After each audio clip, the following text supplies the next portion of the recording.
Hi everyone. ನೋಡ್ರಿ, ಇನ್ಮೇಲೆ ನಾವು ಸೈನ್ಸ್ ಕ್ಲಾಸಸ್ ಗಳನ್ನ ಡಿಸ್ಕಷನ್ ಮಾಡೋಣ. NCERT ಬುಕ್ಸ್ ಗಳಲ್ಲಿ ಇರೋದನ್ನ ಎಲ್ಲವನ್ನು ನಾನು ಕವರ್ ಮಾಡ್ಕೊಡ್ತೀನಿ. ಯಾಕಂದ್ರೆ KA ಡಿಪಾರ್ಟ್ಮೆಂಟ್ ಅವರು ತುಂಬಾ ಡೀಪ್ ಆಗಿ ಕ್ವಶನ್ಸ್ ಗಳನ್ನ ಕೇಳೋದ್ರಿಂದ ಎಲ್ಲಾ ಟಾಪಿಕ್ ಗಳು ಬಾಳ ಅಂದ್ರೆ ಬಾಳ ಇಂಪಾರ್ಟೆಂಟ್ ಆಗ್ತಾವ. ಕ್ಲಿಯರ್?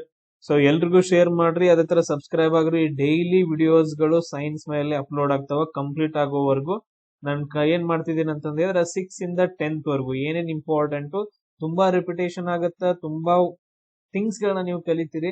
ಒಂದ್ಸರಿ ನೋಡ್ರಿ ಒಂದು ವಿಡಿಯೋ, ಆಮೇಲೆ ನೆಕ್ಸ್ಟ್ ನೀವು ಡಿಸಿಷನ್ ತಗೊಳ್ರಿ. ನೋಡ್ರಿ, ಫಸ್ಟ್ ಥಿಂಗ್ ಏನಂತಂದ್ ಹೇಳಿದ್ರೆ 6th ಸ್ಟ್ಯಾಂಡರ್ಡ್ ಇಂದ ಹೋಗೋಣ. ಮೊದಲು ಸಸ್ಯಾಹಾರಿಗಳು ಮತ್ತು ಮಾಂಸಾಹಾರಿಗಳು ಅಂದ್ರೆ ಏನು ಅಂತಂದ್ ಹೇಳಿ. ಸಸ್ಯಾಹಾರಿಗಳನ್ನ ನಾವು ಏನಂತ ಕರಿತೀವಿ ಅಂದ್ರೆ ಹರ್ಬಿವೋರಸ್ ಅಂತಂದ್ ಹೇಳಿ ಕರಿತೀವಿ. ಈ ಸಸ್ಯಾಹಾರಿಗಳು ಓನ್ಲಿ ಸಸ್ಯಗಳನ್ನ ಮಾತ್ರ ತಿಂತಾವ. ಈ ಸಸ್ಯಗಳಲ್ಲಿ ಮೇನ್ ಏನಿರುತ್ತೆ ಅಂತಂದ್ ಹೇಳಿದ್ರೆ ನಾವು ಈಗ ಸೆಲ್ಯುಲೋಸ್ ಅಂತಂದ್ ಹೇಳಿ ಕರಿತೀವಿ. ಏನಂತ ಕರಿತೀವಿ ಅಂತಂದ್ ಹೇಳಿದ್ರೆ ಸೆಲ್ಯುಲೋಸ್ ಅಂತಂದ್ ಹೇಳಿ ಕರಿತೀವಿ. ಈಗ ಸರ್ ನಾವು ಕೂಡ ಸಸ್ಯಗಳನ್ನ ತಿನ್ಬೋದಲ್ರಿ ಅಂತಂದ್ ಹೇಳಿ. ನಾವು ತಿಂದ್ರೂ ಕೂಡ ನಮ್ಗೆ ಯೂಸ್ ಇಲ್ಲ. ಯಾಕಂದ್ರೆ ಸೆಲ್ಯುಲೋಸ್ ಅನ್ನ ಜೀರ್ಣ ಮಾಡುವಂತಹ ಥಿಂಗ್ಸ್ ಗಳು, ಎಂಜೈಮ್ಸ್ ಗಳು ನಮ್ಮ ಬಾಡಿ ಒಳಗಡೆ ಇಲ್ಲ. ಓನ್ಲಿ ಇದ್ರಲ್ಲಿ ಪ್ರಾಣಿಗಳಲ್ಲಿ ಮಾತ್ರ ಇರೋದ್ರಿಂದ ಯಾವ ಪ್ರಾಣಿಗಳು ಸಸ್ಯಗಳನ್ನ ತಿಂದು ಬದುಕ್ತಾವ ಅವುಗಳನ್ನ ನಾವು ಸಸ್ಯಾಹಾರಿಗಳಂತ ಕರಿತೀವಿ. ಅವುಗಳನ್ನ ಜೀರ್ಣಿಸ್ಕೊಳ್ಳೋಕೆ ಏನ್ ಮಾಡತ್ತಂದ್ರ ಅಂದ್ರೆ ಸೆಲ್ಯುಲೋಸ್ ಅನ್ನ ಜೀರ್ಣ ಮಾಡ್ಕೊಳ್ಳೋಕೆ ಅವ್ರ ಹತ್ರ ಸಣ್ಣ ಕರಳು ಏನಂತಂದ್ ಹೇಳಿದ್ರೆ ತುಂಬಾ ದೊಡ್ಡದಾಗಿರುತ್ತೆ. ನಮ್ಮ ಬಾಡಿ ಒಳಗಡೆ ಯಾವ ತರ ಇರುತ್ತೆ, ಈ ನೋಡ್ರಿ, ಈ ತರ ದೊಡ್ಡ ಕರಡು ಇದ್ರೆ ಒಳಗಡೆ ಸಣ್ಣ ಕರಡು ಈ ತರ ಇರುತ್ತೆ ಅಷ್ಟೇ. ಬಟ್ ಅದು ಪ್ರಾಣಿಗಳಲ್ಲಿ ತುಂಬಾ ದೊಡ್ಡದಾಗಿರುತ್ತೆ. ಈಗ ಫಾರ್ ಎಕ್ಸಾಂಪಲ್ ಈಗ ನೋಡಿರ್ಬೋದು, ಇದೇನಂತಂದ್ ಹೇಳಿದ್ರೆ ಕೌ ಅಂತಂದ್ ಹೇಳ್ತೀವಿ. ಇದ್ರ ಒಳಗಡೆ ಪ್ರಾಣಿಗಳೇನ್ ಮಾಡ್ತಾವ ಅಂತಂದ್ ಹೇಳಿದ್ರೆ ಡೈರೆಕ್ಟ್ ಆಗಿ ತಿಂತಾ ಹೋಗ್ತಾವ. ತಿಂದ ನಂತರ ಈಗ ನೋಡ್ರಿ, ಕಂಟಿನ್ಯೂಸ್ ಆಗಿ ಏನಂದ್ರೆ ಯಾರೋ ಕಸ್ಕೋತಾರ ಅನ್ನೋ ತರ ಕಂಟಿನ್ಯೂಸ್ ಆಗಿ ತಿಂತಾ ಇರ್ತಾವ. ತಿನ್ಕೊಂಡ್ ಏನ್ ಮಾಡ್ತಾವ ಅಂತಂದ್ ಹೇಳಿದ್ರೆ ಈ ಪಾರ್ಟ್ ಒಳಗಡೆ ತುಂಬಿಸಿಟ್ಕೊಳ್ತಾವ. ಇಲ್ಲಿ ಏನ್ ಕಾಣಿಸ್ತಾ ಇದೆಯಲ್ಲ, ಈ ಪಾರ್ಟ್ ಒಳಗಡೆ ತುಂಬಿಸಿಟ್ಕೊಳ್ತಾವ. ಅದನ್ನ ನಾವು ಏನಂತ ಕರಿತೀವಿ ಅಂದ್ರೆ ರುಮೇನ್ ಅಂತ ಕರಿತೀವಿ. ತುಂಬಿಸಿಟ್ಕೊಂಡು ಆಮೇಲೆ ಮಲ್ಕೊಂಡಾಗ ಅವೇನ್ ಮಾಡ್ತಾವ ಅಂತಂದ್ ಹೇಳಿದ್ರೆ ಮೆಲ್ಕ್ ಹಾಕ್ತಾವ ಅಂತಂದ್ ಹೇಳ್ತೀವಲ್ಲ, ರುಮೇನ್ ಇಂದ ಮತ್ತೆ ರಿಟರ್ನ್ ಏನ್ ಮಾಡ್ತಾವ ಅಂತಂದ್ ಹೇಳಿದ್ರೆ ಆಹಾರವನ್ನ ಬಾಯಿಗೆ ತಗೊಂಬಂದು ಚಗಳಿಸ್ತಾವ. ಅವೇನ್ ಮಾಡ್ತಾವ ಅಂತಂದ್ ಹೇಳಿದ್ರೆ ಮತ್ತೆ ಅವುಗಳನ್ನ ಜೀರ್ಣ ಅಂದ್ರೆ ಸಣ್ಣ ಸಣ್ಣ ಪುಡಿಯಾಗಿ ಮಾಡಿ ಮತ್ತೆ ನುಂಗ್ತಾವ. ನುಂಗಿದ ನಂತರ ಅದೆಲ್ಲಿ ಬರುತ್ತೆ, ಈ ಪಾರ್ಟ್ ಅಲ್ಲಿ ಬರುತ್ತೆ, ಸಣ್ಣ ಕರಳಿನಲ್ಲಿ ಬಂದು ಅಲ್ಲಿ ಏನಾಗತ್ತೆ ಅಂದ್ರೆ ಸೆಲ್ಯುಲೋಸ್ ಅನ್ನೋದು ಜೀರ್ಣಕ್ರಿಯೆ ಆಗತ್ತೆ. ಇದು ಎಲ್ಲಿ ನಡೆಯುತ್ತೆ ಅಂತಂದ್ರೆ ಹೇಳಿದ್ರೆ ಪ್ರಾಣಿಗಳಲ್ಲಿ ಅಂತಂದ್ ಹೇಳ್ತೀವಿ. ಮೇನ್ ಇಂಪಾರ್ಟೆಂಟ್ ರುಮೇನ್ ಅಂತ ಕೇಳ್ತಾರೆ, ಇದ್ರ ಬಗ್ಗೆ ಕ್ವಶನ್. ಅದಾದ ನಂತರ ಇಲ್ಲಿ ನೋಡ್ರಿ, ಎಕ್ಸಾಂಪಲ್ಸ್ ಸರ್ ಎಲ್ಲಾ ಪ್ರಾಣಿಗಳು ಬರ್ತಾವ್ರಿ. ಅದ್ರಲ್ಲಿ ಆಕಳು ಅಂತಂದ್ ಹೇಳಿ ಸಸ್ಯಗಳನ್ನ ತಿನ್ನೋದು. ಅದ್ರ ಸೈಂಟಿಫಿಕ್ ನೇಮ್ ಏನಂತಂದ್ ಹೇಳಿದ್ರೆ ಬಾಸ್ ಟಾರಸ್ ಅಂತಂದ್ ಹೇಳ್ತೀವಿ. ಆಮೇಲೆ ಏಷ್ಯನ್ ಆನೆಗಳು ಅಂತಂದ್ ಹೇಳಿದ್ರೆ ಅದಕ್ಕೆ ಸೈಂಟಿಫಿಕ್ ನೇಮು ಎಲೆಫಸ್ ಮ್ಯಾಕ್ಸಿಮಸ್ ಅಂತಂದ್ ಹೇಳ್ತೀವಿ. ಅದ್ರ ಸೈಂಟಿಫಿಕ್ ನೇಮ್ಸ್ ಏನಂತಂದ್ ಹೇಳಿದ್ರೆ ಎಲೆಫಸ್ ಮ್ಯಾಕ್ಸಿಮಸ್. ಅದಾದ ನಂತರ ನೆಕ್ಸ್ಟ್, ಭಾರತದೊಳಗಡೆ ಅತಿ ಹೆಚ್ಚು ಆನೆಗಳು ಎಲ್ಲಿ ಕಂಡು ಬರ್ತಾವ ಅಂತಂದ್ ಹೇಳಿದ್ರೆ ಅತಿ ಹೆಚ್ಚು ನಮ್ ಕರ್ನಾಟಕದಲ್ಲಿ ಫಸ್ಟ್ ಐತೆ. ಇವಾಗ ಅತಿ ಹೆಚ್ಚು ಆನೆಗಳು ಎಲ್ಲಿ ಬರ್ತಾವ ಅಂದ್ರ ಕರ್ನಾಟಕದೊಳಗಡೆ ಬರ್ತಾವ. ನೀವು ಕಮೆಂಟ್ ಹಾಕ್ರಿ ಸೆಕೆಂಡ್ ಪ್ಲೇಸ್ ಎಲ್ಲಿ ಅಂತಂದೇಳಿ. ಎರಡೇ ಪ್ಲೇಸ್ ಗಳನ್ನ ನಾವು ನೆನ್ಪಿಟ್ಕೋಬೇಕು. ಇದಾದ ನಂತರ ನೆಕ್ಸ್ಟ್ ನೋಡ್ರಿ, ಮಾಂಸಾಹಾರಿಗಳು ಅಂತ ಕರಿತೀವಿ. ಓನ್ಲಿ ಮಾಂಸಗಳನ್ನ ಆಮೇಲೆ ಬೇರೆ ಪ್ರಾಣಿಗಳನ್ನ ತಿಂದು ಬದುಕುವಂತಹ ಜೀವಿಗಳನ್ನ ನಾವು ಕಾರ್ನಿವೋರಸ್ ಅಂತ ಕರಿತೀವಿ. ಮಾಂಸಾಹಾರಿಗಳು ಅಂತ ಕರಿತೀವಿ. ಇವುಗಳಲ್ಲಿ ಏನಂತಂದ್ ಹೇಳಿದ್ರೆ ಕೋರೆ ಹಲ್ಲುಗಳು ದೊಡ್ಡ ಇರ್ತಾವ. ಕೋರೆ ಹಲ್ಲುಗಳು ಏನಂತಂದ್ ಹೇಳಿದ್ರೆ ಈ ರೀತಿಯಾಗಿ ದೊಡ್ಡ ಇರ್ತಾವ. ಈ ಕಡೆ ಒಂದು, ಈ ಕಡೆ ಒಂದು. ಯಾಕಂದ್ರೆ ಮಾಂಸವನ್ನ ಜೋರಾಗಿ ಅಗಿಬೇಕಲ್ಲ. ಅವುಗಳನ್ನ ನಾವು ಕೆನೈನ್ಸ್ ಅಂತ ಕರಿತೀವಿ. ಕೆನೈನ್ಸ್ ಅಂತಂದ್ ಹೇಳಿ ನೆನ್ಪಿಟ್ಕೊಡ್ರಿ. ಇಂಗ್ಲಿಷ್ ನಾಗ ಏನಂತ ಕರಿತೀವಿ ಅವುಗಳನ್ನ, ಕೆನೈನ್ಸ್ ಅಂತಂದ್ ಹೇಳಿ ಕರಿತೀವಿ. ಆಮೇಲೆ ಇವುಗಳಲ್ಲೆಲ್ಲ ಸಣ್ಣ ಕರಳು ತುಂಬಾ ಸಣ್ಣದಿರುತ್ತೆ. ನಮ್ದು ಎಷ್ಟು ಇರುತ್ತಲ್ಲ ಸೇಮ್ ಅಷ್ಟೇ ಇರುತ್ತೆ. ಯಾಕಂತಂದ್ ಹೇಳಿದ್ರೆ ಇವು ಸೆಲ್ಯುಲೋಸ್ ಅನ್ನ ತಿನ್ನಂಗಿಲ್ಲ. ಅದಕ್ಕೋಸ್ಕರ ಸಣ್ಣ ಕರಳು ಏನಂತಂದ್ ಹೇಳಿದ್ರೆ ತುಂಬಾ ಚಿಕ್ಕದಾಗಿರುತ್ತೆ. ಸೊ ಇವುಗಳನ್ನ ನಾವ್ ಏನಂತ ಕರಿತೀವಿ ಅಂದ್ರೆ ಕಾರ್ನಿವೋರಸ್ ಅಂತಂದ್ ಹೇಳಿ ಕರಿತೀವಿ. ಸೊ ನೋಡ್ರಿ, ಇವಕ್ಕೆ ಎಕ್ಸಾಂಪಲ್ ಯಾವ್ದಂತಂದ್ ಹೇಳಿದ್ರೆ ಸಿಂಹಗಳು ಅಂತಂದ್ ಹೇಳ್ತೀವಿ. ಪ್ಯಾಂಥೇರಾ ಲಿಯೋ ಅಂತಂದ್ ಹೇಳಿ ಅದ್ರದ್ದು ಸೈಂಟಿಫಿಕ್ ನೇಮ್ ಏನಂತಂದ್ ಹೇಳಿದ್ರೆ ಪ್ಯಾಂಥೇರಾ ಲಿಯೋ ಅಂತಂದ್ ಹೇಳ್ತೀವಿ. ಅದು ಸಿಂಹದ್ದು. ಆಮೇಲೆ ನಮ್ ಇಂಡಿಯಾದೊಳಗಡೆ ಅತ್ಯಂತ ಫೇಮಸ್ ಆಗಿರುವಂತಹ ಏಷಿಯಾಟಿಕ್ ಸಿಂಹಗಳು ಅಂತಂದ್ ಹೇಳ್ತೀವಿ. ಏನಂತ ಕರಿತೀವಿ, ಏಷಿಯಾಟಿಕ್ ಸಿಂಹಗಳು ಅಂತ ಕರಿತೀವಿ. ಎಲ್ಲಿ ಬರ್ತಾವ ಅಂದ್ರ ಗಿರ್ ನ್ಯಾಷನಲ್ ಪಾರ್ಕ್ ದಲ್ಲಿ ಜಾಸ್ತಿ ಕಂಡು ಬರ್ತಾವ. ಗಿರ್ ನ್ಯಾಷನಲ್ ಪಾರ್ಕ್ ಎಲ್ಲಿ ಕಂಡು ಬರುತ್ತೆ, ಗುಜರಾತ್ ಒಳಗಡೆ ಕಂಡು ಬರುತ್ತೆ. ಎಲ್ಲಿ, ಗುಜರಾತ್ ಒಳಗಡೆ ಕಂಡು ಬರುವಂತಹ ಒಂದು ಗಿರ್ ನ್ಯಾಷನಲ್ ಪಾರ್ಕ್ ಅಲ್ಲಿ ಜಾಸ್ತಿ. ನೋಡ್ರಿ, ಇದೇ ಪ್ರದೇಶದಲ್ಲಿ ಒಂದು ಶಾಸನ ಕೂಡ ಕಂಡು ಬರುತ್ತೆ, ಗಿರ್ನಾರ್ ಶಾಸನ ಅಂತಂದ್ ಹೇಳಿ. ಯಾರಿಗಾದ್ರೂ ನೆನಪೈತೆ ಗಿರ್ನಾರ್ ಶಾಸನ? ಈ ಗಿರ್ನಾರ್ ಶಾಸನದೊಳಗಡೆ ಒಂದು ಸರೋವರವನ್ನ ಕಟ್ಟಿಸ್ತಾರ ಅಂತಂದೇಳಿ. ಸರೋವರ ಯಾರು, ಚಂದ್ರಗುಪ್ತ ಮೌರ್ಯನ ಒಬ್ಬ ಸೇನಾಧಿಪತಿ ಆದಂತವನು ಸರೋವರವನ್ನ ಕಟ್ಟಿಸ್ತಾನ. ಗಿರ್ನಾರ್ ಶಾಸನ ಅಥವಾ ಜುನಾಗಢ್ ಶಾಸನ ಅಂತಂದ್ ಹೇಳ್ತೀವಿ. ಅದು ಇದೇ ಪ್ರದೇಶದಲ್ಲಿ ಬರುತ್ತ, ಗಿರ್ ನ್ಯಾಷನಲ್ ಪಾರ್ಕ್ ಒಳಗಡೆ. ಅದಾದ ನಂತರ ನೆಕ್ಸ್ಟ್ ನೋಡ್ರಿ ಹುಲಿ ಬಗ್ಗೆ. ಹುಲಿದು ಸೈಂಟಿಫಿಕ್ ನೇಮ್ ಏನಂತಂದ್ರೆ ಪ್ಯಾಂಥೇರಾ ಟೈಗ್ರಿಸ್ ಅಂತಂದ್ ಹೇಳ್ತೀವಿ. ಏನಂತ ಕರಿತೀವಿ? ಪ್ಯಾಂಥೇರಾ ಟೈಗ್ರಿಸ್ ಅಂತಂದ್ ಹೇಳಿ ಕರಿತೀವಿ. ಈಗ ನಾವು ಚೆಕ್ ಮಾಡ್ಬೇಕು ಸರ್, ಅತಿ ಹೆಚ್ಚು ಹುಲಿಗಳು ಎಲ್ಲಿ ಕಂಡು ಬರ್ತಾವ್ರೆ ಅಂತಂದೇಳಿ. ಅತಿ ಹೆಚ್ಚು ಹುಲಿಗಳು ಎಲ್ಲಿ ಕಂಡು ಬರ್ತಾವ ಅಂತಂದ್ ಹೇಳಿದ್ರೆ ನಮ್ ಕರ್ನಾಟಕದಲ್ಲಿ ಸೆಕೆಂಡ್ ಪ್ಲೇಸ್ ಇದು. ವೇಟ್ ಮಾಡ್ರಿ. ಅತಿ ಹೆಚ್ಚು ಎಲ್ಲಿ ಕಂಡು ಬರ್ತಾವ ಅಂತಂದ್ರೆ ಮಧ್ಯಪ್ರದೇಶದೊಳಗಡೆ ಕಂಡು ಬರ್ತಾವ. ಅತಿ ಹೆಚ್ಚು 1ನೇ ಪ್ಲೇಸ್ ಆದ್ರೆ ನಮ್ ಕರ್ನಾಟಕ ಸೆಕೆಂಡ್ ಪ್ಲೇಸ್ ಅಲ್ಲಿ ಐತೆ. ನೆಕ್ಸ್ಟ್ ಇಲ್ಲೇ ಬರ್ದಿಟ್ಕೊಳ್ರಿ, ಹುಲಿಗಳ ಬಗ್ಗೆ ಟೋಟಲ್ ಆಗಿ ನಮ್ ಇಂಡಿಯಾದಲ್ಲಿ ಇವಾಗ ಎಷ್ಟಿದಾವ ಅಂತಂದ್ರೆ 3682 ಹುಲಿಗಳಿದಾವ. ನೀವು ನೆಕ್ಸ್ಟ್ ನೋಡ್ತಾ ಇದ್ರೆ ಅವಾಗ ಸರ್ಚ್ ಮಾಡಿ ಅಪ್ಡೇಟ್ ಅನ್ನ ಕಂಡಿಡ್ಕೊಳ್ರಿ. ಇದು ಇಂಪಾರ್ಟೆಂಟ್ ಏನಿಲ್ಲ. ಟೋಟಲ್ ಆಗಿ 75% ವರ್ಲ್ಡ್ ಅಲ್ಲಿ ಇರುವಂತಹ 100% ಹುಲಿಗಳಲ್ಲಿ 75% ಹುಲಿಗಳು ನಮ್ಮ ಕೈದೆ ಎದ್ರೊಳಗದಾವ, ಇಂಡಿಯಾದೊಳಗಡೆ ಇದಾವ. ಅದಾದ ನಂತರ ಅತಿ ಹೆಚ್ಚು ಹುಲಿಗಳು ಎಲ್ಲಿ ಕಂಡು ಬರ್ತಾವ ಅಂತ ಹೇಳಿದ್ರೆ ಮಧ್ಯಪ್ರದೇಶದೊಳಗಡೆ ಕಂಡು ಬರ್ತಾವ. ಟೋಟಲ್ ಆಗಿ ಎಷ್ಟಿದಾವ ಅಂದ್ರೆ 785 ಟೈಗರ್ಗಳು. ಅದಾದ ನಂತರ ಸೆಕೆಂಡ್ ಪ್ಲೇಸ್ ಯಾವ್ದಂದ್ರ ಕರ್ನಾಟಕ. ನಮ್ ಕರ್ನಾಟಕದಲ್ಲಿ ಎಷ್ಟಿದಾವ ಅಂದ್ರೆ 563 ಅದಾವ. ಥರ್ಡ್ ಪ್ಲೇಸ್ ಯಾವ್ದಂದ್ರ ಉತ್ತರಾಖಂಡ್ ಅಂತಂದ್ ಹೇಳ್ತೀವಿ, ಅದರಲ್ಲಿ 560 ಹುಲಿಗಳಿದಾವ. ಸೊ ಇದನ್ನ ನೀವು ಪ್ರಾಪರ್ ಆಗಿ ನೆನ್ಪಿಟ್ಕೋಬೇಕು. ಅದಾದ ನಂತರ ಸರ್ ಅತಿ ಹೆಚ್ಚು ಯಾವ್ದ್ರಲ್ಲಿ ಕಂಡು ಬರ್ತಾವ್ರಿ ನ್ಯಾಷನಲ್ ಪಾರ್ಕ್ ಅಲ್ಲಿ ಅಂತ ಕೇಳ್ರಂತಂದ್ರೆ ಜಿಮ್ ಕಾರ್ಬೆಟ್ ನ್ಯಾಷನಲ್ ಪಾರ್ಕ್. ಇದು ತುಂಬಾ important. Jim Corbett national park ಇದ್ರಲ್ಲೇ ಏನಂತಂದ್ ಹೇಳಿದ್ರೆ 260 ಹುಲಿಗಳು ಕಂಡು ಬರ್ತಾವ. ಅತಿ ಹೆಚ್ಚು ನ್ಯಾಷನಲ್ ಬಂದ್ರೆ ಕಂಡು ಬರೋದು ನ್ಯಾಷನಲ್ ಪಾರ್ಕ್ ಅಲ್ಲಿ ಜಿಮ್ ಕಾರ್ಬೆಟ್ ಒಳಗಡೆ 260 ಕಂಡು ಬರ್ತಾವ. ಈ ಜಿಮ್ ಕಾರ್ಬೆಟ್ ಎಲ್ಲಿ ಐತೆ ಅನ್ನೋದು ನನಗೆ ಕಮೆಂಟ್ ಹಾಕ್ರಿ. ಸೊ ಇದಾದ ನಂತರ ನೆಕ್ಸ್ಟ್ ನೋಡ್ರಿ, ಮಿಶ್ರಹಾರಿಗಳು ಅಂತಂದ್ ಹೇಳಿದ್ರೆ ಓಮ್ನಿವೋರಸ್ ಅಂತಂದ್ ಕರಿತೀವಿ. ಇವರು ಸಸ್ಯಗಳನ್ನು ತಿಂತಾರ, ಆಮೇಲೆ ಪ್ರಾಣಿಗಳನ್ನು ತಿಂತಾರ. ಇಬ್ಬರು ತಿನ್ನುವಂತಹ ಪ್ರಾಣಿಗಳನ್ನ ಮಿಶ್ರಹಾರಿಗಳಂತ ಕರಿತೀವಿ. ಬೆಸ್ಟ್ ಎಕ್ಸಾಂಪಲ್ ಮಾನವರು. ನಾವೆಲ್ಲ ಏನಂತಂದ್ರೆ ಮಾಂಸವನ್ನು ಕೂಡ ತಿಂತೀವಿ, ಅದಾದ ನಂತರ ನೆಕ್ಸ್ಟ್ ಸಸ್ಯಗಳನ್ನು ತಿಂತೀವಿ. ಮಾನವ ಬೆಸ್ಟ್ ಎಕ್ಸಾಂಪಲ್. ಆಮೇಲೆ ನಮ್ದು ಸೈಂಟಿಫಿಕ್ ನೇಮ್ ಏನಂತಂದ್ರೆ ಹೋಮೋಸೇಪಿಯನ್ಸ್ ಅಂತ ಕರಿತೀವಿ. ಅದಾದ ನಂತರ ಇನ್ನೊಂದು ಬೆಸ್ಟ್ ಎಕ್ಸಾಂಪಲ್ ನಮ್ ಜೊತೆನೆ ಇರತ್ತ ನಾಯಿ. ಸೊ ಅದು ಕ್ಯಾನಿಸ್ ಲೋಪಸ್ ಫ್ಯಾಮಿಲಿಯಾರಿಸ್ ಅಂತ ಕರಿತೀವಿ. ಆಮೇಲೆ ಇನ್ನೊಂದು ಯಾವ್ದು ಕಾಗೆ. ಇವು ಹೆಸರುಗಳನ್ನೆಲ್ಲ ಸ್ಪೆಲ್ ಮಾಡಕ್ ಬರಂಗಿಲ್ಲ, ನೀವ ನೋಡ್ಕೊಂಡ್ ಬರ್ದಿಟ್ಕೋಬೇಕು. ಕೋರ್ವೋಸ್ ಸ್ಪ್ಲೆಂಡೆನನ್ಸ್ ಅಂತಂದ್ ಹೇಳಿ ಕರಿತೀವಿ ಕಾಗೆ. ಇವೆಲ್ಲ ಏನಂತಂದ್ರೆ ಮಿಶ್ರಾಹಾರಿಗಳಿಗೆ ತುಂಬಾ ಇಂಪಾರ್ಟೆಂಟ್ ಆಗಿರುವಂತಹ ಉದಾಹರಣೆಗಳು. ಕ್ಲಿಯರ್? ಸೊ ನೆಕ್ಸ್ಟ್ ನೋಡ್ರಿ, ನೆಕ್ಸ್ಟ್ ಏನಂತಂದ ಹೇಳಿದ್ರೆ ಜೇನು ಸಾಕಾಣಿಕೆ ಮಾಡೋದನ್ನ ನಾವು ಏನಂತ ಕರಿತೀವಿ ಅಂದ್ರೆ ಎಪಿಕಲ್ಚರ್ ಅಂತ ಕರಿತೀವಿ. ಏನಂತ ಕರಿತೀವಿ? ಎಪಿಕಲ್ಚರ್ ಅಂತ ಕರಿತೀವಿ. ಈ ಜೇನು ಸಾಕಾಣೆಯಿಂದ ನಾವ್ ಏನನ್ನ ತಗೊಂತೀವಿ ಸರ್? ಜೇನನ್ನ ತಗೊಂತೀವಿ, ಅದನ್ನ ವ್ಯಾಪಾರ ಮಾಡ್ತೀವಿ. ಈ ಜೇನ್ ಒಳಗಡೆ ಮೇನ್ ಏನೇನ್ ಕಂಪೋನೆಂಟ್ ಇರುತ್ತಂದ್ರ ಗ್ಲೂಕೋಸ್ ಮತ್ತು ಫ್ರುಕ್ಟೋಸ್ ಇರುತ್ತ. ಯಾವ್ಯಾವ ಇರ್ತಾವ?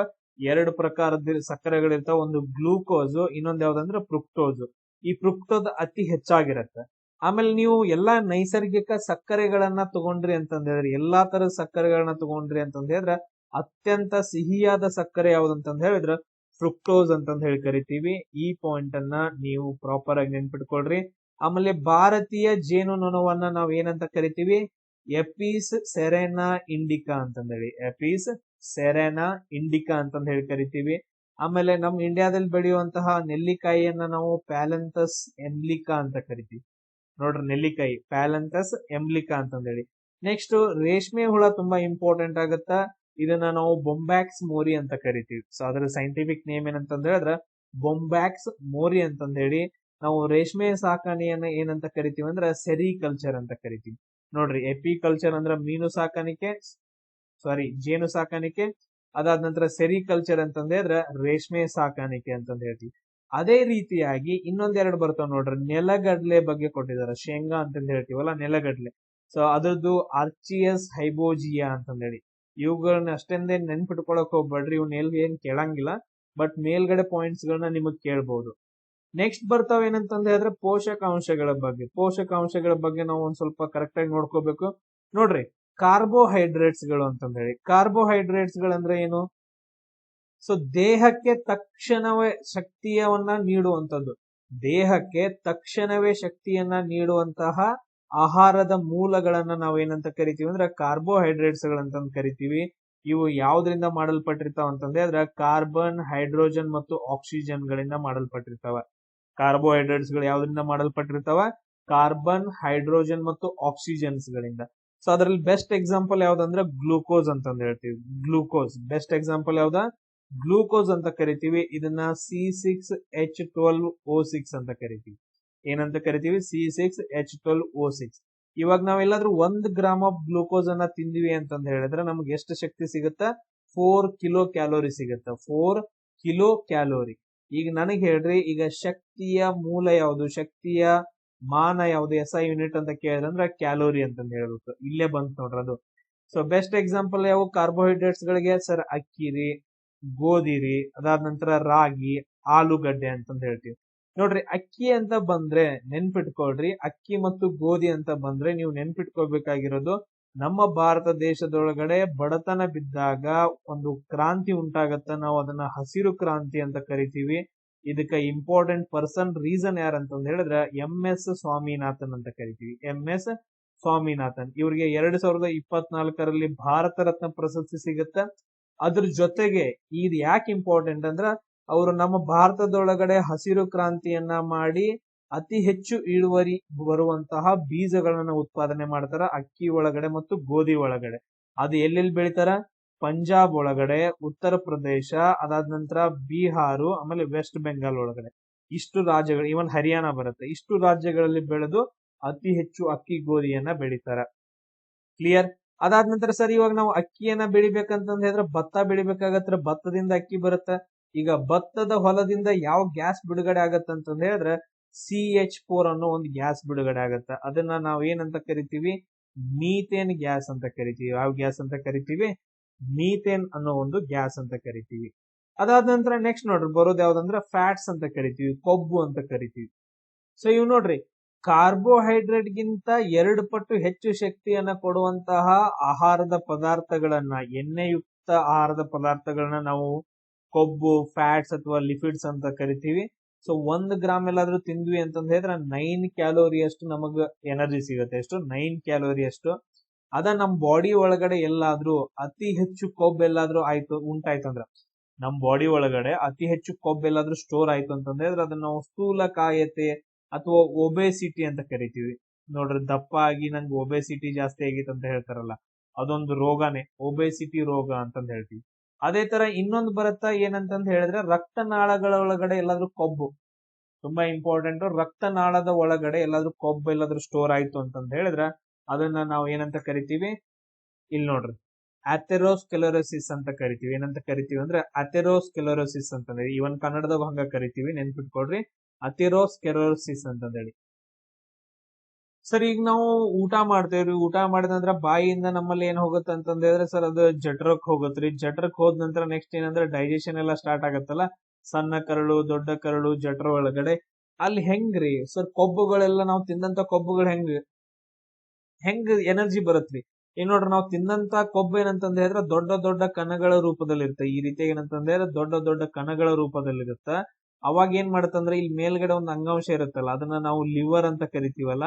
ಈ ಲಿವರ್ ಅನ್ನೋದು ಏನ್ ಮಾಡತ್ತಂದ್ರ ಬೈಲ್ ಜ್ಯೂಸ್ ಅನ್ನ ಬಿಡುಗಡೆ ಮಾಡತ್ತ, ಪಿತ್ತ ರಸವನ್ನ ಬಿಡುಗಡೆ ಮಾಡತ್ತ. ಈ ಪಿತ್ತ ರಸ ಏನ್ ಮಾಡತ್ತಂದ್ರ ಆ ಕೊಬ್ಬಿನ ಜೊತೆಗೆ ಏನ್ ಮಾಡತ್ತಂತಂದ್ ಹೇಳಿದ್ರೆ ಹೋರಾಡಿ, ಅಂದ್ರೆ ಫೈಟ್ ಮಾಡಿ, ಡಿಶು ಅಂತಂದೇಳಿ ಫೈಟ್ ಮಾಡಿ ಅದ್ರ ಜೊತೆ ಸೇರ್ಬಿಟ್ಟು ಈ ದೊಡ್ಡ ದೊಡ್ಡ ಕಣಗಳನ್ನ ಏನ್ ಮಾಡತ್ತಂದ್ರ ಸಣ್ಣ ಸಣ್ಣ ಕಣಗಳಾಗಿ ಕನ್ವರ್ಟ್ ಮಾಡತ್ತ. ನೆನ್ಪಿಟ್ಕೊಡ್ರಿ, ಸಣ್ಣ ಸಣ್ಣ ಕಣಗಳಾಗಿ, ಕೊಬ್ಬಿನ ಕಣಗಳಾಗಿ ಕನ್ವರ್ಟ್ ಮಾಡತ್ತ. ಸೊ ಈ ಪ್ರೊಸೆಸ್ ನಾವು ಏನಂತ ಕರಿತೀವಿ ಅಂದ್ರೆ ಎಮಲ್ಸಿಫಿಕೇಶನ್ ಅಂತ ಕರಿತೀವಿ. ಕೇಳೋ ಚಾನ್ಸಸ್ ಬಹಳ ಇರುತ್ತೆ ಎಕ್ಸಾಮ್ ಅಲ್ಲಿ, ಎಮಲ್ಸಿಫಿಕೇಶನ್ ಅಂತಂದೇಳಿ, ಸಣ್ಣ ಸಣ್ಣ ಕಣಗಳಾಗಿ. ಅದಾದ ನಂತರ ಈ ಸಣ್ಣ ಸಣ್ಣ ಕಣಗಳನ್ನ ಅದ್ರ ಜೊತೆಗೆ ಮತ್ತೊಂದ್ ಏನ್ ಮಾಡತ್ತಂದ್ರ ಲೈಫೇಸ್ ಅನ್ನೋ ಒಂದು ಕಿಣ್ವ, ಲೈಫೇಸ್ ಅನ್ನೋ ಒಂದು ಎಂಜೈಮ್ ಏನ್ ಮಾಡತ್ತಂತಂದ್ ಹೇಳಿದ್ರೆ ಅದ್ರ ಜೊತೆ ಸೇರ್ಬಿಟ್ಟು ಜೀರ್ಣ ಕ್ರಿಯೆ ಮಾಡತ್ತ. ಜೀರ್ಣ ಕ್ರಿಯೆ ಮಾಡಿ ಫ್ಯಾಟಿ ಅಸಿಡ್ಸ್ ಮತ್ತು ಗ್ಲಿಸರ್ ಆಗಿ, ಅಂದ್ರೆ ಫ್ಯಾಟಿ ಅಸಿಡ್ಸ್ ಆಮೇಲೆ ಗ್ಲಿಸರಲ್ ಆಗಿ ಏನಂತಂದ್ ಹೇಳಿ ಕನ್ವರ್ಟ್ ಆಗತ್ತ. ಇದನ್ನ ಏನ್ ಮಾಡ್ತಾವ ಅಂತಂದ್ ಹೇಳಿದ್ರ ವಿಲ್ಲೈಗಳು ಎಲ್ಲಿದಾವ? ವಿಲ್ಲೈಯು ಸರ್ ಸಣ್ಣ ಕರಳಿನಲ್ಲಿ ಬೆರಳಿನ ಆಕಾರದ ರಚನೆಗಳು ಬರ್ತಾವಲ್ರಿ, ಆ ವಿಲ್ಲೈಗಳು ಏನ್ ಮಾಡ್ತಾವ ಅಂತಂದ್ ಹೇಳಿದ್ರೆ ಹೀರ್ಕೊಂಡು ನಮ್ ಬ್ಲಡ್ ಒಳಗಡೆ ಹಾಕ್ತಾವ. ಆ ಬ್ಲಡ್ ಇಂದ ಎಲ್ಲಿಗೆ ಹೋಗ್ತಾವ? ಮೈಟೋಕಾಂಡ್ರಿಯ ಹೋಗುತ್ತಾ. ಮೈಟೋಕಾಂಡ್ರಿಯಾದಿಂದ ಏನಾಗತ್ತ? ಶಕ್ತಿ ಬಿಡುಗಡೆ ಆಗತ್ತ. ಬಟ್ ಆದ್ರೆ ಇಲ್ಲಿ ನೆನ್ಪಿಟ್ಕೋಬೇಕು, ಲೈಫೇಸ್ ಅನ್ನೋ ಒಂದು ಕಿಣ್ವ ಕೊಬ್ಬನ್ನ ಕರಗಿಸುವಂತದ್ದು. ಆಮೇಲೆ ಸಣ್ಣ ಸಣ್ಣ ಕಣಗಳಾಗಿ ಮಾಡಿ ಎಮಲ್ಸಿಫಿಕೇಶನ್ ಮಾಡುವಂತದ್ದು ಯಾವುದು? ಬೈಲ್ ಜ್ಯೂಸ್. ಅದು ಎಲ್ಲಿಂದ ಬಿಡುಗಡೆ ಆಗತ್ತ? ಲಿವರ್ ಇಂದ ಬಿಡುಗಡೆ ಆಗತ್ತ. ಎಸ್, ಇಲ್ಲಿ ನೋಡ್ರಿ, ಇದು ಒಬೆಸಿಟಿ ಅಂತಂದ್ ಹೇಳಿ. ಸರ್, ರಕ್ತನಾಳಗಳಲ್ಲಿ ಕೊಬ್ಬಿನ ಶೇಖರಣೆ ಆಗಿ ಅಥೆರೋಸ್ಕ್ಲೆರೋಸಿಸ್ ಅಂತಂದ್ ಹೇಳ್ತೀವಲ್ಲ, ಹಿಂಗಂದ್ರೆ ಏನಂದ್ರ ಈಗ ಅಪಧಮನಿ ಅಂತಂದ್ ಹೇಳಿ ಒಂದು ನಾಳ ಇರತ್ತ. ಅಪಧಮನಿ ಅಂತಂದ್ ಹೇಳಿ ರಕ್ತವನ್ನ ಸಂಚಾರ ಮಾಡುವಂತದ್ದು ಅಪಧಮನಿ.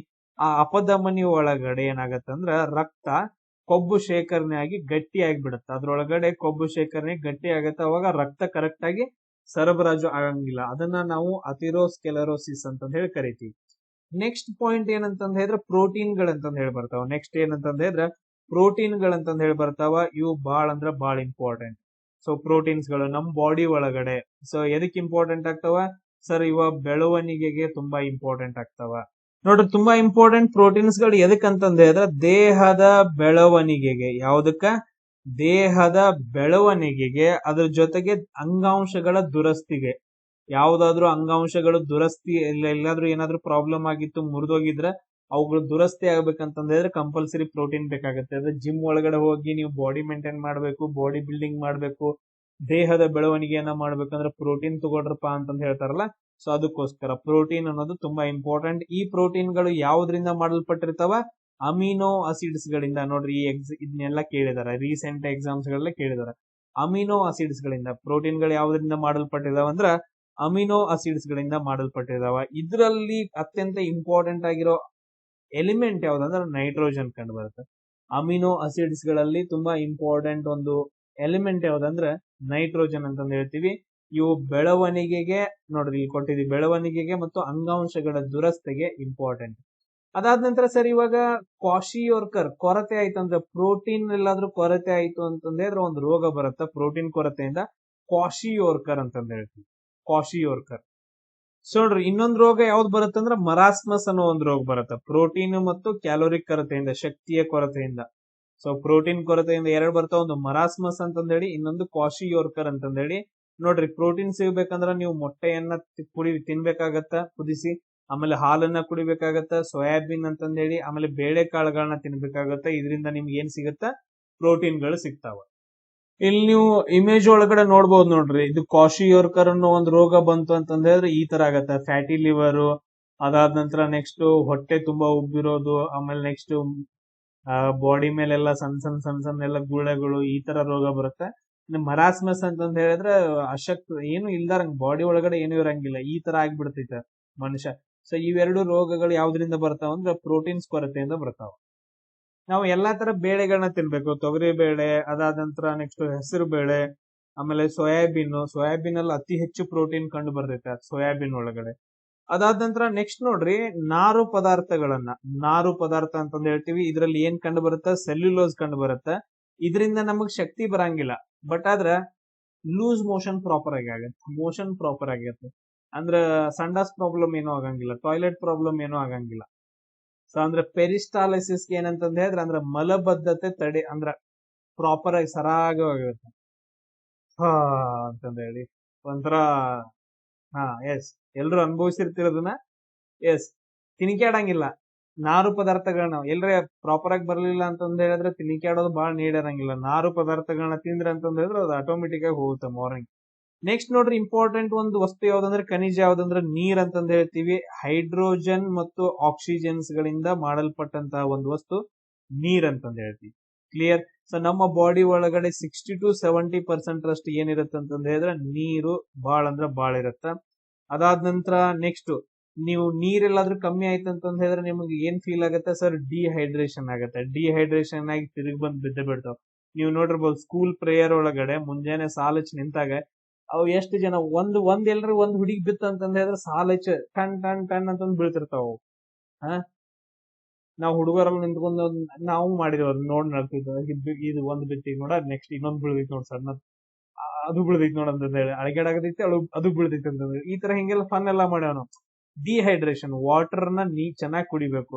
ಅವಾಗ ಏನ್ ಮಾಡ್ತಾರೆ? ಸಡನ್ ಆಗಿ ORS ಕೊಡ್ತಾರೆ. ORS ಅಂತಂದ್ ಹೇಳಿ. ORS ಅಂತಂದ್ ಹೇಳಿದ್ರೆ ಮೀನಿಂಗ್ ಏನು? ಓರಲ್ ರೀಹೈಡ್ರೇಷನ್ ಅಂತಂದ್ ಹೇಳಿ. ಓರಲ್ ರೀಹೈಡ್ರೇಷನ್ ಸೊಲ್ಯೂಷನ್ ಅಂತಂದ್ ಹೇಳಿ ಅದ್ರ ಫುಲ್ ಫಾರ್ಮ್. ಅದನ್ನ ನಾವು ORS ಅಂತಂದ್ ಹೇಳಿ ಕರಿತೀವಿ. ಸೊ ಇದಾದ ನಂತರ ನೆಕ್ಸ್ಟ್ ಇಂಪಾರ್ಟೆಂಟ್ ನಾವು ಈ ಟಾಪಿಕ್ ಅಲ್ಲಿ ಕಲಿಬೇಕಾಗಿರೋದು ವಿಟಮಿನ್ಸ್ ಗಳ ಬಗ್ಗೆ. ಈ ವಿಟಮಿನ್ ಗಳು ತುಂಬಾ ಇಂಪಾರ್ಟೆಂಟ್ ಆಗ್ತಾವ. ಸೊ ಅದಾದ ನಂತರ ನೋಡ್ರಿ, ಫಸ್ಟ್ ಒನ್ ಯಾವ್ದಂದ್ರೆ ವಿಟಮಿನ್ ಎ ಅಂತಂದ್ ಹೇಳಿ ಕರಿತೀವಿ. ಇದ್ರ ರಾಸಾಯನಿಕ ಹೆಸರು ರೆಟಿನಾಲ್. ನಿಮಗೆ ಹೊಂದಿಸಿ ಬರೀರಿ ಒಳಗಡೆ ಕ್ವಶನ್ಸ್ ಗಳನ್ನ ಕೇಳ್ತಾರ. ಹೊಂದಿಸಿ ಬರೆಯಿರಿ ಅಥವಾ ಸ್ಟೇಟ್ಮೆಂಟ್ಸ್ ಗಳನ್ನ ಕೊಡ್ತಾರ.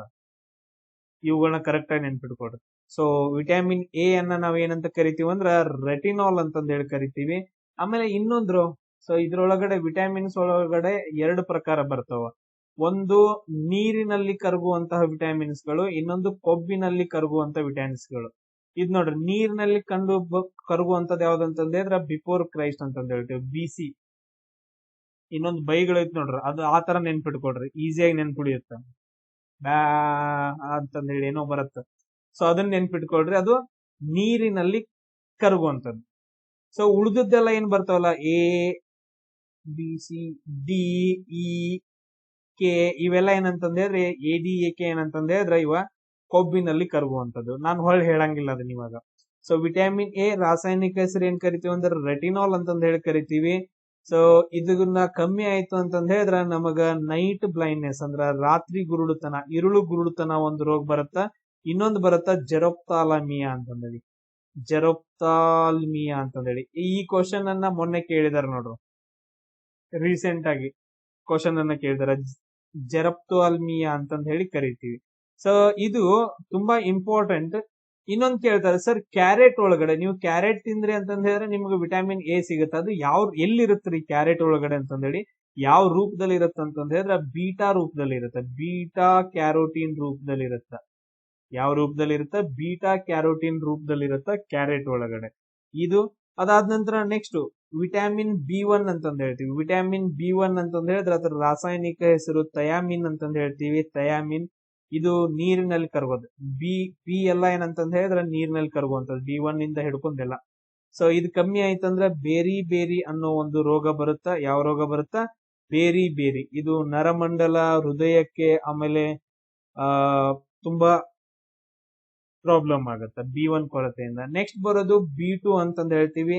ಇದರ ರಾಸಾಯನಿಕ ಹೆಸರು ರೈಬೋಫ್ಲೇವಿನ್. ಇದರ ರಾಸಾಯನಿಕ ಹೆಸರು ಏನಂತಂದ್ ಹೇಳಿದ್ರೆ ರೈಬೋಫ್ಲೇವಿನ್ ಅಂತಂದ್ ಕರಿತೀವಿ. ಇದೆಲ್ಲಾದ್ರೂ ಕಮ್ಮಿ ಆಯ್ತಂತಂದ್ ಹೇಳಿದ್ರೆ ಬಾಯಿಗೆ ಹುಣ್ಣಾಗತ್ತ.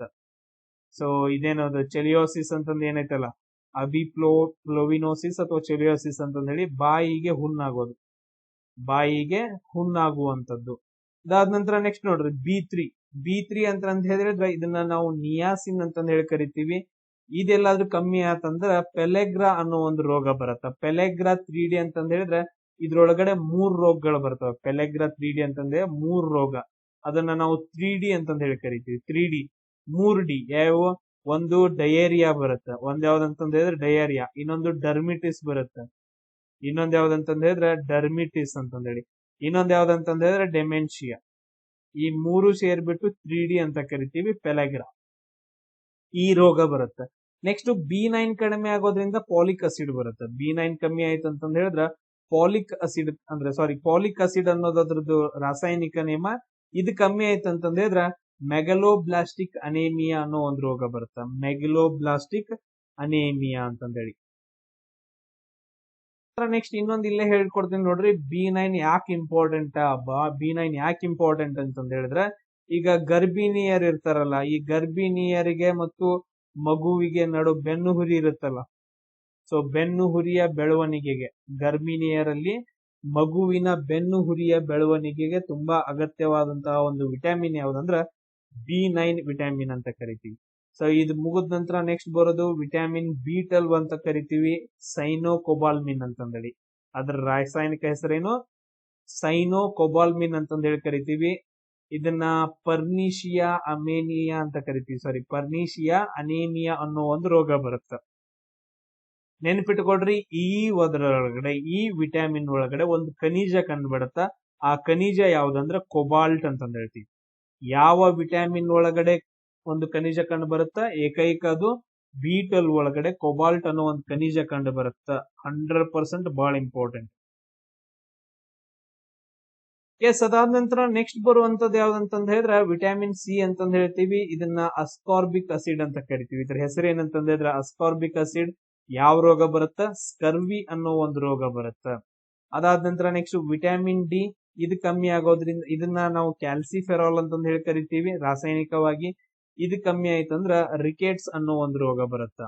ರಿಕೆಟ್ಸ್ ಅನ್ನೋ ಒಂದು ರೋಗ ಇದು ಮಕ್ಕಳಲ್ಲಿ.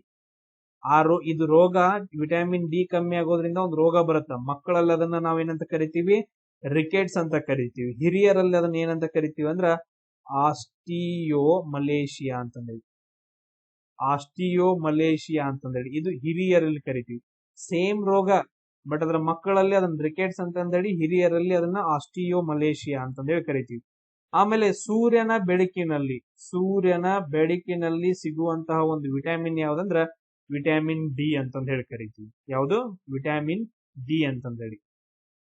ನೆಕ್ಸ್ಟ್ ವಿಟಮಿನ್ ಇ ಅಂತಂದ ಹೇಳಿ. ವಿಟಮಿನ್ ಇ ಎಲ್ಲಾದ್ರೂ ಕಮ್ಮಿ ಆಯ್ತು ಅಂತಂದ ಹೇಳಿದ್ರ ನಮಗ ರೀಪ್ರೊಡಕ್ಷನ್ ಸಿಸ್ಟಮ್, ನರ್ವ್ ಪ್ರಾಬ್ಲಮ್ಸ್ ಎಲ್ಲ ಸ್ಟಾರ್ಟ್ ಆಗ್ತಾವ. ಸಿಂಪಲ್ ಆಗಿ ಹೇಳ್ಬೇಕಂದ್ರ ಬಂಜೆತನ ಅಂತಂದ ಹೇಳ್ತೀವಿ.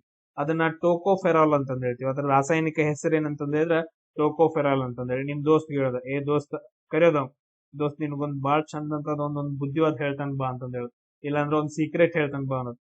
ದೋಸ್ತ ನೀ ಏನ್ ಮಾಡಂತಂದ ಹೇಳಿದ್ರ, ದೋಸ್ತ ನೀ ವಿಟಮಿನ್ ಇ ಜಾಸ್ತಿ ತಿನ್ನತ್ಬಾ, ಇಲ್ಲ ಅಂದ್ರ ಮಕ್ಕಳಾಗೋಲ್ ನೋಡಿಂಗ ಅಂತಂದ ಹೇಳೋದು. ನಮ್ ದೋಸ್ತುಗಳೆಲ್ಲ ಹಂಗ ಮಾಡ್ತಿದ್ರು, ಬಾಳ ಹೊಲಸಿದ್ರು ಮಕ್ಳು, ಬರೀ ಇಂತಾವೇ ಹೇಳ್ತಿದ್ರು ಹೊಲಸ. ದೋಸ್ತ ನೀ ಅದನ್ ಮಾಡು ಇದನ್ ಮಾಡು ಅಂತಂದೇಳಿ. ನೀವ್ ಹಂಗ ಹೇಳ್ರಿ, ಸೊ ವಿಟಮಿನ್ ಇ ತಿನ್ನಿಲ್ಲ ಅಂದ್ರೆ ನಿಂಗ್ ಮಕ್ಳ ಆಗುದಿಲ್ಲ ಅಂತಂದೇಳಿ. ವಿಟಮಿನ್ ಇ ಎಲ್ಲಾದ್ರೂ ಕಮ್ಮಿ ಆಯ್ತು ಅಂತಂದ್ ಹೇಳಿದ್ರ ಬಂಜೆತನ ಅಂತಂದ್ ಹೇಳ್ತೀವಿ. ಸೊ ಇದಾದ ನಂತರ ನೆಕ್ಸ್ಟ್ ಇನ್ನೊಂದ್ ಬರುತ್ತೆ ವಿಟಮಿನ್ ಕೆ ಅಂತಂದ್ ಹೇಳಿ. ಇದನ್ನ ಪೈಲೋಕ್ವಿನೋನ್ ಅಂತ ಕರಿತೀವಿ. ಪೈಲೋಕ್ವಿನೋನ್ ಅಂತಂದ್ ಹೇಳಿ ಕರಿತೀವಿ. ಪೈಲೋಕ್ವಿನೋನ್ ಅಥವಾ ಪೀಲೋಕ್ವಿನೋನ್ ಏನಂತ ಕರಿತೀರಿ ನೋಡ್ರಿ. ಸೊ ಇದು ರಕ್ತ ಹೆಪ್ಪುಗಟ್ಟೋಕೆ. ಇದೆಲ್ಲಾದ್ರೂ ಇರ್ಲಿಲ್ಲ ಅಂತಂದ್ ಹೇಳಿದ್ರೆ ರಕ್ತಾನೇ ಹೆಪ್ಪುಗಟ್ಟಂಗಿಲ್ಲ. ನೆನ್ಪಿಟ್ಕೊಳ್ರಿ, ರಕ್ತನ ಹೆಪ್ಪುಗಟ್ಟಂಗಿಲ್ಲ.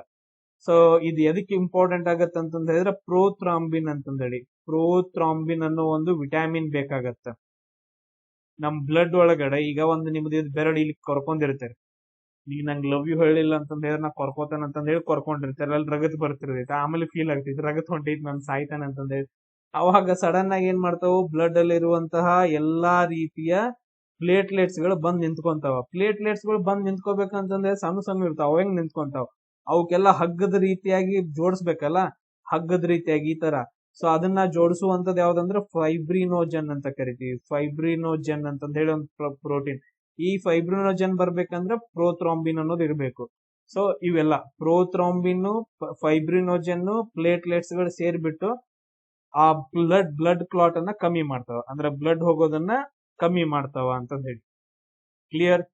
ಸೊ ಇದಾದ ನಂತರ ನೆಕ್ಸ್ಟ್ ಇನ್ನೊಂದು ಕೆಲವೊಂದು ಇಂಪಾರ್ಟೆಂಟ್ ಖನಿಜಗಳು ಬರ್ತಾವ, ಕ್ಯಾಲ್ಸಿಯಂ ಅಂತಂದೇಳಿ. ಕ್ಯಾಲ್ಸಿಯಂ ಹೆಂಗಿರುತ್ತೆ ಅಂದ್ರೆ ಬೆಳ್ಳಗಿರುತ್ತೆ. ಎಲ್ಲೆಲ್ಲಿ ಬೆಳ್ಳಗಿರ್ತೈತಿ ಅಲ್ಲೆಲ್ಲ ಕ್ಯಾಲ್ಸಿಯಂ ಇರುತ್ತೆ. ಈಗ ಫಾರ್ ಎಕ್ಸಾಂಪಲ್ ಸರ್, ಮೂಳೆಗಳು ಬೆಳ್ಳಗಿರ್ತಾವ, ಮೂಳೆಗಳಲ್ಲಿ ಕ್ಯಾಲ್ಸಿಯಂ ಇರುತ್ತೆ. ಸರ್ ಹಲ್ಲಿನೊಳಗಡೆ ಕ್ಯಾಲ್ಸಿಯಂ ಇರುತ್ತೆ. ಸರ್ ಹಾಲೊಳಗಡೆನು ಕೂಡ ಏನಿರುತ್ತೆ, ಕ್ಯಾಲ್ಸಿಯಂ ಇರುತ್ತೆ. ಕ್ಲಿಯರ್? ಅದಾದ ನಂತರ ನೀವೆಲ್ಲಾದ್ರೂ ಕ್ಯಾಲ್ಸಿಯಂ ಪ್ರಾಪರ್ ಆಗಿ ತಿನ್ಲಿಲ್ಲ ಅಂತಂದ ಹೇಳಿದ್ರೆ ನಿಮ್ಮ ಮೂಳೆಗಳೆಲ್ಲ ಏನಂತಂದ ಹೇಳಿದ್ರೆ ವೀಕ್ ಆಗ್ತಾವ. ನೀ ಎಷ್ಟ್ ವೀಕ್ ಆಗಿದಿಲ್ಲ ಅಂದ್ರ ಬಡದ ತಕ್ಷಣ ಹಡ್ಡದಂದ್ ಹೊಡೆದ ತಕ್ಷಣ ಅವ್ ರಪ್ಪ ತಂದ್ ಬಿದ್ದಿರ್ತಾವ, ಒಂಥರ ಮೂಯಿಸಿನ ತರ, ಅಷ್ಟು ಫುಲ್ ಸಣ್ಣಾಗಿರ್ತಾನ. ಮೂಳೆಗಳು ವೀಕ್ ಆಗಿರ್ತಾವ ಅಂತಂದೇಳಿ. ಸೊ ಅದನ್ನ ನಾವೇನಂತ ಕರಿತೀವಿ ಅಂದ್ರ ಆಸ್ಟಿಯೋಪೊರೋಸಿಸ್ ಅಂತ ಕರಿತೀವಿ. ಬರ್ಕೊಳ್ರಿ ಕನ್ನಡದಾಗ, ಆಸ್ಟಿಯೋಪೊರೋಸಿಸ್ ಏನಂತ ಕರಿತೀವಿ, ಆಸ್ಟಿಯೋಪೊರೋಸಿಸ್ ಅಂತಂದ ಹೇಳಿ ಕರಿತೀವಿ. ಇದೊಂದು ರೋಗ. ಅದಾದ ನಂತರ ನೆಕ್ಸ್ಟ್ ಇನ್ನೊಂದ್ ಯಾವ್ದು ಬರ್ತೈತಿ, ಅಯೋಡಿನ್ ಬರುತ್ತೆ. ಅಯೋಡಿನ್ ಉಪ್ಪು ತಿನ್ನಿ. ಒಂದು ಅಡ್ವರ್ಟೈಸ್ಮೆಂಟ್ ಬರ್ದಿತ್ತು ನೋಡ್ರಿ ಹಳೆ ಕಾಲದೊಳಗಡೆ, ರೇಡಿಯೋದೊಳಗಡೆನು ಬರ್ತಿತ್ತು, ಟಿವಿ ಒಳಗಡೆ ಬರ್ತಿತ್ತು. ಸೊ ಅಯೋಡಿನ್ ಎಲ್ಲಾದ್ರೂ ಕಮ್ಮಿ ಆಯ್ತು ಅಂತಂದ ಹೇಳಿದ್ರ ನಮ್ಗ ಒಂದು ರೋಗ ಬರ್ತಿತ್ತು. ಅದನ್ನ ನಾವು ಸರಳ ಗ್ವೈಟರ್ ರೋಗ ಅಂತ ಕರಿತಿದ್ವಿ. ಸರಳ ಗ್ವೈಟರ್ ಅನ್ನೋ ರೋಗ ಅಂದ್ರೆ ಕುತ್ತಿಗೆ ಸೈಡ್ ಏನಂದ್ರೆ ದೊಡ್ಡದಾಗಿರೋದು ಒಂದು ಇದು ಗಂಟಾಗ್ತಿತ್ತು ಕತ್ತಿನ ಹತ್ರ.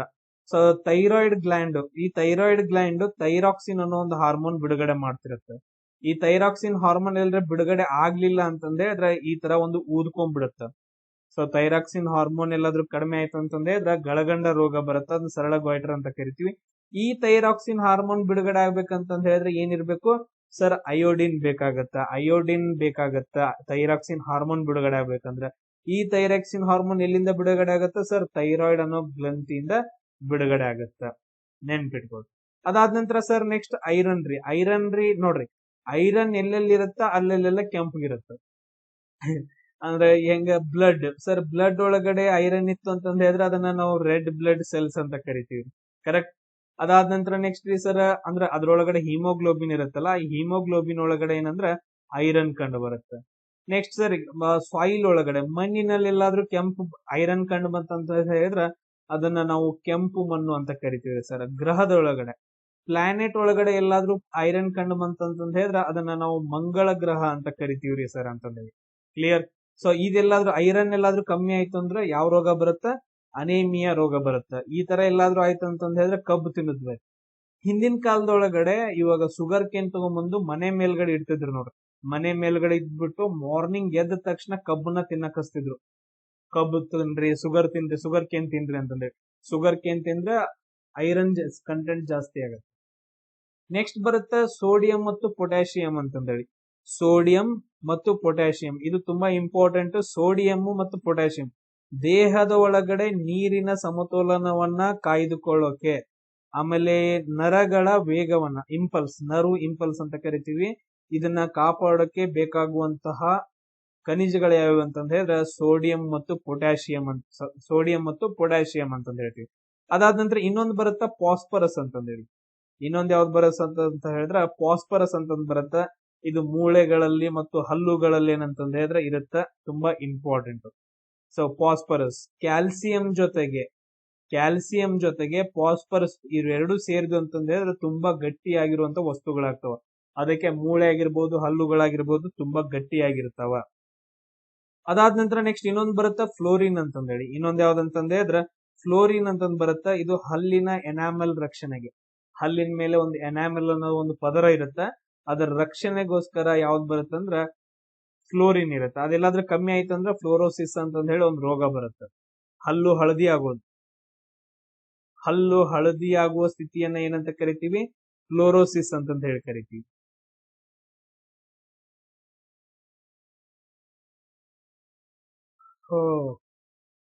ನೆಕ್ಸ್ಟ್ ನೋಡ್ರಿ ಸರ್, ಪೋಷಕಾಂಶಗಳೊಳಗಡೆ ಕೆಲವೊಂದು ಪರೀಕ್ಷೆಗಳು ಬರ್ತಾವ ಸರ್. ನಾವು ಇವ್ ಪಿಷ್ಟ ಅಥವಾ ಸ್ಟಾರ್ಚ್ ಅನ್ನ ಕಂಡಿಡ್ಬೇಕ್ರಿ. ಪಿಷ್ಟ ಅಥವಾ ಸ್ಟಾರ್ಚ್ ಅನ್ನ ಕಂಡಿಡ್ಬೇಕಂದ್ರೆ ಅದ್ರೊಳಗೆ ಅಯೋಡಿನ್ ಸೊಲ್ಯೂಷನ್ ಹಾಕ್ರಿ.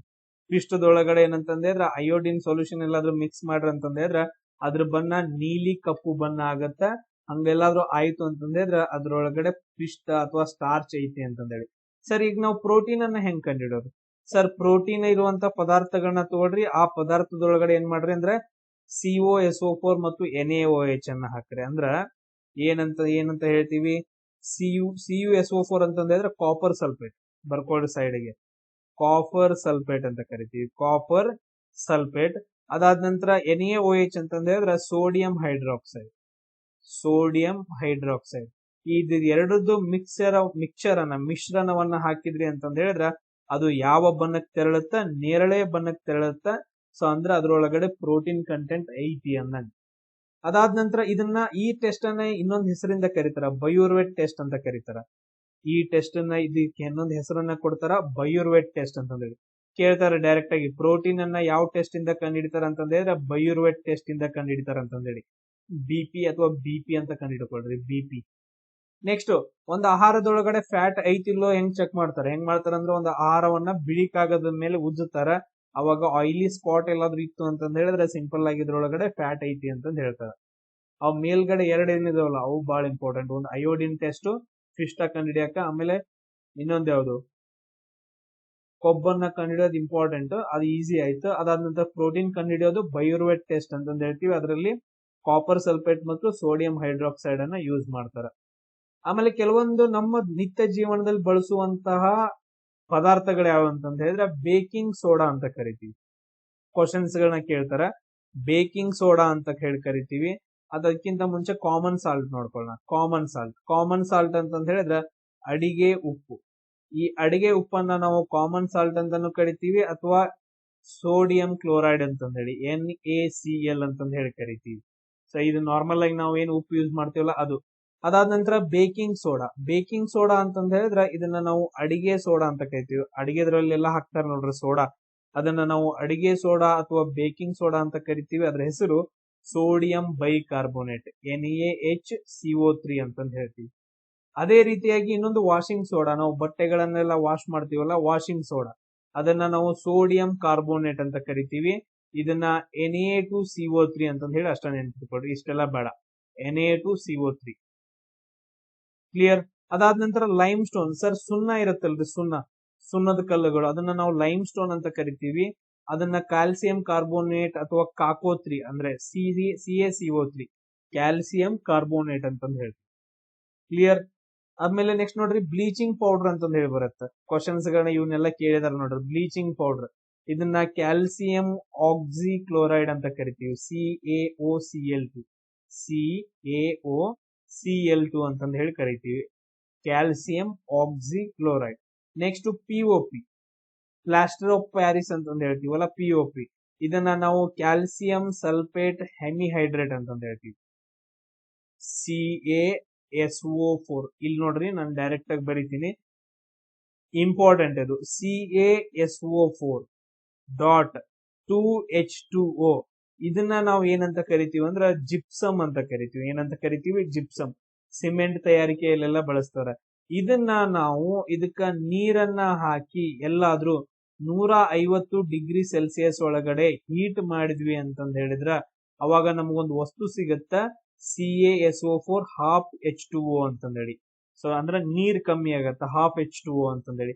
ಸೊ ಇದನ್ನ ನಾವು POP ಅಂತ ಕರಿತೀವಿ, ಪ್ಲಾಸ್ಟರ್ ಆಫ್ ಪ್ಯಾರಿಸ್. ಮೂಳೆ ಮುರಿದು ಅಂತಂದ ಹೇಳಿದ್ರೆ, ಕೈಕಾಲ್ ಮುರಿದು ಅಂತಂದ ಹೇಳಿದ್ರೆ ನಿಮಗೆ ಪ್ಲಾಸ್ಟರ್ ಹಾಕ್ತಾರಲ್ಲ, ಅದ್ ಯಾವ್ದು ಅಂತಂದ ಹೇಳಿದ್ರೆ ಪ್ಲಾಸ್ಟರ್ ಆಫ್ ಪ್ಯಾರಿಸ್ ಅಂತಂದ ಹೇಳ್ತೀವಿ. ಇದೇನಂತಂದ ಹೇಳಿದ್ರ ನಮ್ದು ಫಸ್ಟ್ ಪಾರ್ಟ್. ಈ ನೆಕ್ಸ್ಟ್ ಪಾರ್ಟ್ ಅನ್ನ ನಾನು ಅಪ್ಲೋಡ್ ಮಾಡ್ತೀನಿ. ಎಲ್ರು ನನ್ನ ಕಮೆಂಟ್ಸ್ ಗಳನ್ನ ಹಾಕ್ರಿ. ನೆಕ್ಸ್ಟ್ ಕ್ಲಾಸ್ ಅಲ್ಲಿ ಸಿಗೋಣ. ಜೈ ಹಿಂದ್.